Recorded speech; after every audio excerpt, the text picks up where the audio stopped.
Hello everyone, I'm back with my David Bowie collection, and I'm going to put in at number 21 is Tin Machine, their first album, their debut album as such. Tin Machine, of course, um, the band members were Bowie, of course, vocals. We had Reeves Gabrels on lead guitar. We had Hunt Sales on the drums and brother Tony Sales on the bass.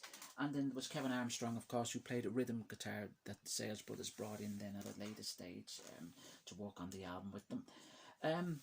We released on EMI Records, released in May of 1989. This album I actually like a lot. I've always liked this album a lot, and even on its release I liked it a lot. I do prefer this album now than the second album, I have to say. I feel it's more aggressive, and I feel Bowie's writing is more on this album. The thing for Bowie with this album is he really wanted to shake off his 80s kind of statement, if I could say that, because he just wanted to get away from that kind of I suppose in a way that commercial success that he had, but he wanted to kind of just move away from that style of music altogether, and he felt like he was really close to very much tarnishing his career unless he kind of changed platform and totally changed his direction of music and start doing music which was more him, music that was more from him, more so than him giving people what they want, as he later put that he needed to be more stubborn with what he was doing in music, and it really showed in this album, on the Tin Machine album, an album which is kind of on its release it got a lot of criticism. It was just called some critics call it just noisy, just rock out of tune and totally all over the place. But I disagree. I think it's an absolute masterpiece. I really do. Songs like Heavens and Here, which he was the first song they wrote together. They wrote it in the first 20 to 30 hours, I believe. They wrote it in no time anyway, in getting themselves together. The album was they first started recording the album, I believe, in LA, but it wasn't working out for them, so they had to I think they moved on then to the Mountain Studios in Switzerland, where they kind of could relax more and kind of bounce off each other with ideas more, so forth. And it wasn't working out for them so much there. The song Tin Machine I absolutely love, and I listen to all the time. I love the bass, and I love the guitar sounds, and I love the grunginess of it. Prison of Love, a beautiful ballad, brilliant song, absolute classic song. Crack City, of course, about drugs, primarily Bowie talking about his drugs during the 70s, so forth.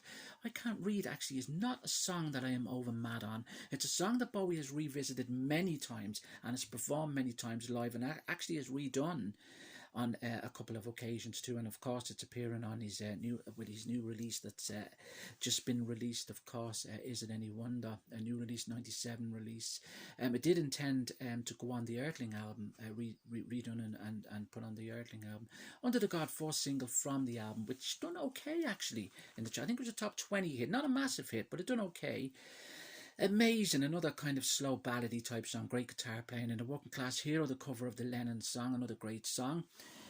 He done that alongside with If There Is Something, that appears, the Brian Ferry cover, of course, which appears on Roxy Music cover, I should say, which appears on the Tin Machine 2 album.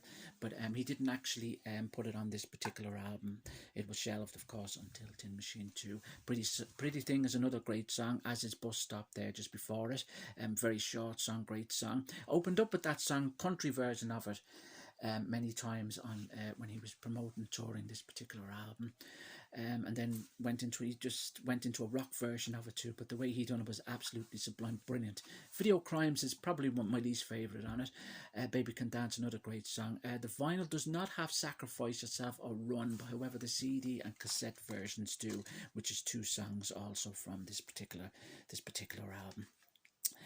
album. The album has never been re-released on vinyl. It got digitally remastered there last year, 2019, on its 30th anniversary, but it was kept very low key. And the video, there was a video generally done for this, instead of, I think it was a 15-16 minute video of them performing live the three songs that were released from the album, which of course is Under the God, Tin Machine and Prisoner of Love, which were the songs, of course.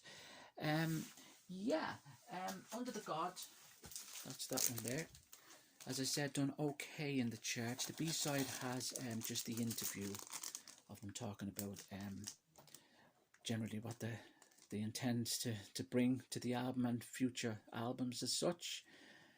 Sacrifice Yourself is a song on that as well.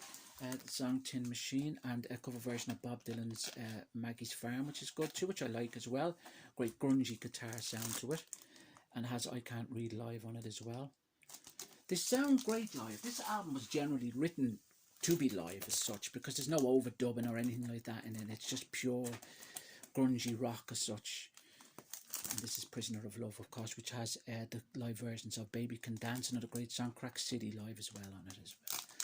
Yeah, so Tin Machine, as I said, yeah, it was written primarily for stage, for the, although he only performed, the band only performed in small venues. They never done any big venues or anything like that. They wanted to keep it very much kind of like a band just starting out as such, but it really worked. And I remember at the time when I first heard it, I really liked it, to be honest with you, even though I was getting a lot of mixed reviews. I remember going, Jesus, this is so different from what we're used to with Bowie, of course.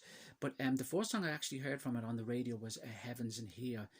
And I remember thinking, Jesus, what's happening here? And I remember sticking in my mind was Reeves Gabrels. That sound that Reeves Gabrels had on the guitar was just...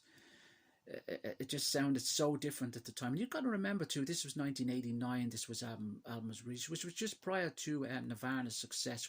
They came out with that grungy sound as well. So Bowie again ahead of his time as well, because the Pixies were around then, and also was Pearl Jam, which kind of had that kind of sound as well. But I don't think there was any other band that had that kind of a sound that Reeves Gabrels brought to Tin Machine. And Bowie, I always kind of praise Reeves, because I always think he was a saviour for Bowie. He really kind of saved Bowie in a way with that sound he created.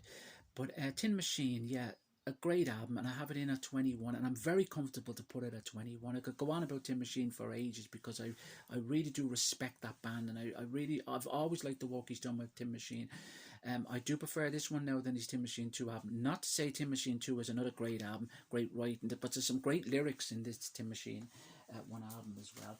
The album was produced by Tim Palmer, and yeah, it done okay. It didn't do absolutely brilliant or anything like that in the charts now, and as I said, it got a lot of mixed reviews, and even around 89, it kind of got, after Bowie was kind of getting I wouldn't, not so much forgotten, but because of his 80s kind of stage where people were going, a lot of his kind of closer fans, because he was developing this kind of fan base, as Bowie put it, his Phil Collins years, that he didn't really want to kind of, not so much have, but he didn't want to be kind of typecast to that kind of